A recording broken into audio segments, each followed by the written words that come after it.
আমার বক্তব্যের শুরুতে আজকে আমাকে শ্রদ্ধাভরে স্মরণ করতে হচ্ছে তাদেরকে যারা এই স্বাধীনতাটাকে এনে দেওয়ার জন্য রক্ত দিয়েছে। সেই সাইদ, সেই মুগ্ধ, সেই ওয়াসিমের মতন আমার এই সাটুরিয়ার শিবালয়ের ছেলে যারা আছে, রফিক, সাদ, যারা মৃত্যুবরণ করেছে, শহীদ হয়েছে, তাদের আত্মার মাগফিরাত কামনা করছি এবং তাদের শ্রদ্ধা ভরে স্মরণ করছি। বিগত 17 বছর বিএনপির অনেক নেতা কর্মী গুম হয়েছে, খুন হয়েছে, ফেরারি হয়ে রাস্তা রাস্তায় ঘুরে বেরিয়েছে।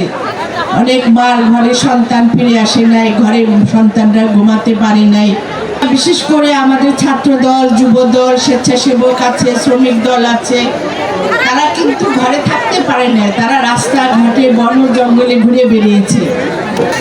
সেই কথাগুলি আমাদের ভুলে গেলে চলবে না। এই হাসিনা খুনি সরকারের দুঃশাসনের কথা আমাদের প্রতিটা মুহূর্তে মনে রাখতে হবে। আমরা যদি আমাদের এই ইতিহাস ভুলে যাই তাহলে আমরা সামনে আগাতে পারবো না। আমি সরকারের সাথে যারা জড়িত ছিল তারা যেন কোনোভাবে এখানে স্থান না পায়, সেটা আপনাদের দেখতে হবে, সেখানে আপনাদের দেখতে হবে। অনেকে বলে যে আপা ওনার সাথে আওয়ামী লীগের লোক ঘুরতেছে, কেন এই কথা আসবে? আপনারা কি সবকিছু ভুলে গিয়েছেন? তাহলে ভুলে যদি না যান, তাহলে আপনারা যদি দেখেন কেউ সাথে আওয়ামী লীগ ঘুরতেছে, তাকে ধরেন না কেন? তাকে জিজ্ঞাসা করেন না কেন? আমার কাছে নালিশ করার আগে আপনাদের জিজ্ঞাসা করতে হবে, আওয়ামী লীগের লোক তোমার পাশে থাকে কিভাবে, তোমার পাশে বসে কিভাবে? আগে নিজেরা জিজ্ঞাসা করেন, আগে নিজেদের জিজ্ঞাসা করতে, নিজেদের বিবেককে জিজ্ঞাসা করেন আমি যে কাজটা করতেছি আমি কি ঠিক করতেছি কিনা। আমরা কিন্তু এখনো কোনো স্বাধীনতার পরিপূর্ণ স্বাদ পাইনি। আমরা এখন আপনাদের যে সমস্যাগুলি নিয়ে আলাপ করছেন, আমরা কিন্তু এখনো সেটা সমাধান করতে পারবো না। আমাদের সমস্ত সমস্যার সমাধান হবে কখন? যখন আমরা ভোটের মাধ্যমে একজন জনগণের সরকার প্রতিষ্ঠা করতে পারবো। এটা তো আপনারা সবাই বুঝেন। কোনো সরকার ছাড়া, নির্বাচিত সরকার ছাড়া কোনো কিছুই সম্ভব নয়। সংস্কার করা সম্ভব, কিন্তু সরকার গঠন না হলে কোনো কাজ পরিপূর্ণভাবে সমাধান হবে না। আজকে আমি যখন প্রত্যেকটা এই মানিকগঞ্জের প্রত্যেকটা জায়গায় যখন যাচ্ছি, আমি তো কোথাও উন্নয়ন দেখছি না। এই যে এখানেও কিছু দূর আসার পথে রাস্তার অবস্থা যা দেখলাম, এই রাস্তাও তো ঠিক হয়নি। আন্ডারপাস দিয়ে যেটা আসা হচ্ছে, এতদিনে তো 17-15 বছরতে এই ব্রিজটা হয়ে যাওয়ার কথা ছিল, ব্রিজ হলো না কেন? সে টাকা কই গেছে? টাকা তো আসছে, কিন্তু সে টাকাও তো নাই।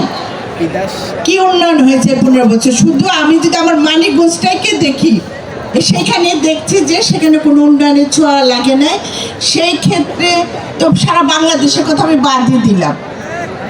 আজকে আমার ওইখানে আপনার গিলন্ডতে যেখানে যান, বেউথা বাজারের সামনে তো দেখেছেন যে কি অবস্থা রাস্তার। সে রাস্তাও 15 বছরে ঠিক হয় নাই।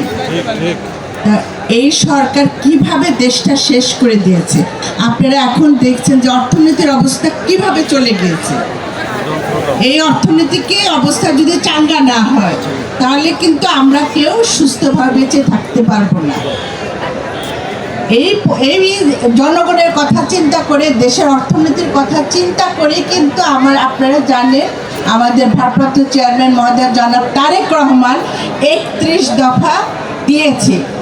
সে 31 দফার মধ্যে কিন্তু প্রত্যেকটা দফার মধ্যে একটা কথাই জনগণের উন্নয়নের কথা লেখা আছে সেখানে, এবং সে প্রত্যেকটা তার দফার মধ্যে বাংলাদেশের মানুষের কথা চিন্তা করছে। এটা কার প্রতিচ্ছবি?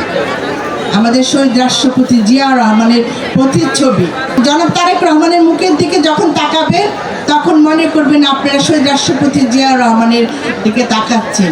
তাকে দেখবেন সে তৃণমূলে, সে আমাদের সাথে কথা না বললেও সে কিন্তু তৃণমূলের প্রত্যেকটা ইউনিয়নের সভাপতি সেক্রেটারির সাথে কথা বলেছে। এখানে তৃণমূলের সভাপতি সেক্রেটারি আছেন, তাদের জিজ্ঞাসা করলে আপনি পাবেন যখন আন্দোলন সংগ্রাম হয়েছে প্রত্যেকটা সময় উনি তাদের সাথে কথা বলেছেন যে আপনাদের নেত্রী কি আপনাদের সাথে যোগাযোগ করে কিনা, এটাও কিন্তু আমি যে আপনাদের জন্য কাজ করি কিনা সেটাও কিন্তু জিজ্ঞাসা করেছেন। আপনি দেখেন যে একজন নেতা সারা বাংলাদেশ নিয়ে চিন্তা করেছে, যে ধানের শীষের জন্য চিন্তা করেছে, তা আমরা তার কাছে যাবো না, কার কাছে যাব?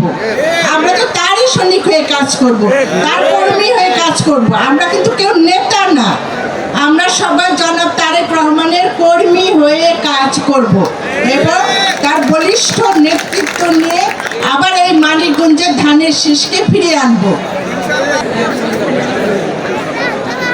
আর অনুষ্ঠানে গান করেছে আরেকজন শিল্পীও গান করেছে, তাকে 10,000, আর মিউজিশিয়ান যারা আছেন তাদের 10,000, ক্লাবের ওদের জন্য মিষ্টি খাওয়ার জন্য 10,000 টাকা দিয়ে গেলাম। আপনারা সবাই ভালো থাকুন। আবার যদি আবারও সংসদ সদস্য নির্বাচিত হয়, উনিও অবশ্যই সেই তার বাবার হাত ধরে উনি সততার সাথে কাজ করবেন। আমরা ওনাকে কাজ করার জন্য দাবি করবো।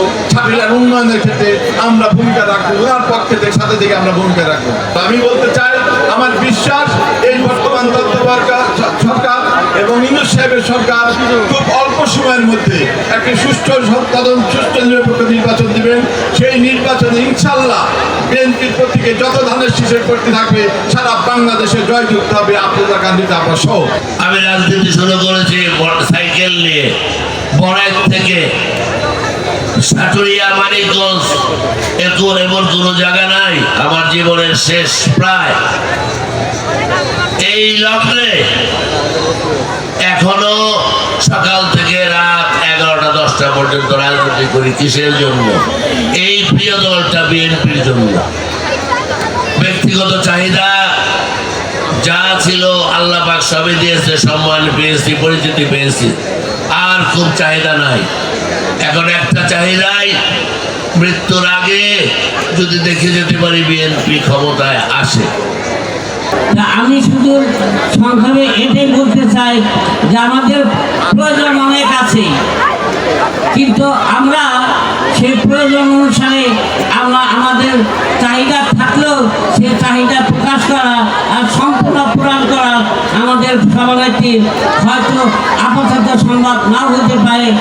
যদি ভবিষ্যতে আপনারা সকলে সংঘবদ্ধভাবে ধানের শীষে ভুলতে আমাদের সভানেত্রীকে এমপি হিসেবে জয়যুক্ত করতে পারেন, সেদিন হয়তো আমাদের সভানেত্রী আরো অনেক বেশি করে জনসম্পৃক্ত হবেন এবং দেশের কল্যাণের জন্য কাজ করবেন।